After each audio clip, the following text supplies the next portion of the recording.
हिला सकते हैं। अगर कहीं बैठी हो तो हाथ हिला सकती हैं। मेरा नाम कीर्ति है, मैं गांव खट्टा प्रहलादपुर जिला बागपत उत्तर प्रदेश की रहने वाली हूँ। मेरा मोबाइल नंबर ये है। एलईडियां चल रही होंगी तो आप उस पर देख सकते हैं। एलईडी चल रहा है, इधर बैठ रही है, हाथ हिला दो दीदी। आप हमें भले नहीं दिखोगी, कैमरे वालों को दिख जाओ। मैं भोले बाबा पर चढ़ाए गए 1 लोटा जल, 1 गेहूं का दाना, जो आप शिवरात्रि के दिन वर्णन करें उसका वर्णन, शंकर को चढ़ाई गई 1 बेलपत्री का वर्णन मैं कहना चाहता हूं। गुरुदेव, मैं सेना या पुलिस विभाग में सेवा दूं, ऐसा मेरा शुरू से मन था और मैं निरंतर इसी कामना से काफी समय से कंपटीशन परीक्षा की तैयारी कर रहा था। लेकिन मैं हर बार उत्तीर्ण नहीं हुई, मेरा कोई रिजल्ट सही नहीं। मैंने उम्मीद छोड़ दी, मेरा सेना में चयन नहीं हो सकता, मेरा पुलिस में चयन नहीं हो सकता। मैंने ये विचार अब छोड़ दिया कि अब मेरे कोई भरोसा नहीं। मेरी बड़ी बहन है जो कि टीवी पर आस्था चैनल पर आपकी कथा सुनती है और आप पर पूर्ण भरोसा करती है, आपकी वाणी शिव की वाणी समझती है। उस बहन ने मुझको कहा कि आप रोज कथा आती है उसको देखो और शंकर जी को 1 लोटा जल चढ़ाना प्रारंभ करो।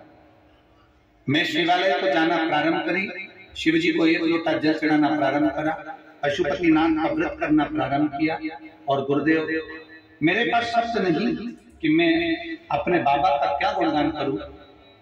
एक व्रत मेरा पूर्ण हुआ था पशुपति, और बाबा को मैंने जैसा आपने गेहूं का उपाय बताया वैसा करा, जल का उपाय बताया वैसा करा, और बाबा की कृपा से मेरा दिल्ली पुलिस परीक्षा में मेरा उत्तीर्ण हो गया और बाबा की कृपा से मेरा रिजल्ट आ गया।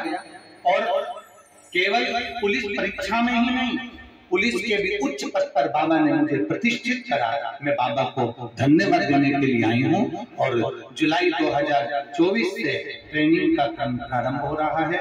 मैं बाबा को धन्यवाद देने के लिए पहुंची। हाथ हिला दो बहने। श्री शिवाय नमस्कार। शिव तत्व की प्राप्ति शंभु ओघड़ी, उसका करा गया भरोसा, उसका किया गया विश्वास टूटता नहीं।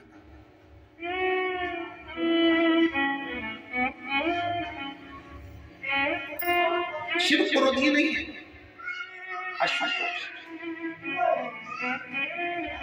रीड हो गया चूखे कैसे। एक बेर और बेर का भी एक अंदर का फल, अंदर का बीज, उसका भी घिसकर भगवान शंकर को शिवरात्रि के दिन चढ़े हुए बेर का मात्र उस गुठली में इतना बल हो जाता है कि उसको भी समझना लोगों के मुश्किल का विषय।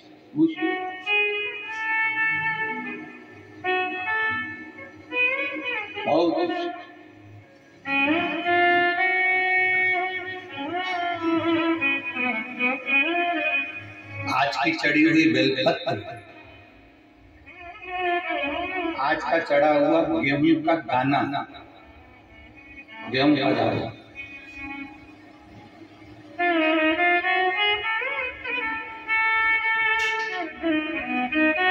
जिसका मकान नहीं बन रहा, फ्लैट नहीं है, खुद का मकान नहीं है, खुद की जमीन नहीं है, खुद का फ्लैट नहीं है, खुद का कोई साधन नहीं है, बहुत संघर्ष की जिंदगी जी रहा है और चाहता है कि मुझे कुछ मिले। आज प्रदोष, शुक्रवार का प्रदोष और शुक्रवार की शिवरात्रि, प्रदोष शिवरात्रि बहुत विशेष मायना रखती है। दुनिया के लोगों को भले वो लग रही होगी कि केवल शिवरात्रि है, उसको समझ में। आज के दिन शंकर भगवान पर चढ़ी हुई बाली, बाली जानते हो, गेहूं के दाने की बाली होती है, गेहूं के दाने की बाली। आज के दिन शंकर भगवान पर चढ़ी हुई बाली, गेहूं के दाने की बाली, मात्र शंकर जी पे चढ़ी हुई बाली को उठा लिया जाता है और बाली में से 12 दाने निकाल लिए जाते हैं। गेहूं के 12 बाली नहीं होती है तो गेहूं के 12 दाने भगवान शंकर को समर्पित किए जाते हैं और उसको उठा लिया जाता है। आज से प्रारंभ होता है तो 12 दानों में से आज प्रथम शिवरात्रि को मानकर उसमें से एक दाना शंकर को चढ़ा दिया जाता है। 11 दाने रख लिए जाते हैं। प्रत्येक महीने आने वाली शिवरात्रि पर एक दाना शंकर भगवान को अशोक सुंदरी वाले स्थान पर समर्पित करना प्रारंभ कर दो। अगले साल शिवरात्रि पर बात करेंगे कि प्लाट जमीन जायदाद मिली कि नहीं, मकान मिला कि नहीं मिला, खुद की प्रॉपर्टी हुई कि नहीं हुई, अगले शिवरात्रि पर बात करेंगे। इसी भूमि पर यही कुबेरेश्वर बाबा की धाम। एक बाली में भी, गेहूं की एक बाली में 12 दानों में भी वो बल होना है जो बल शिवरात्रि के दिन भगवान शंकर को समर्पित किया गया।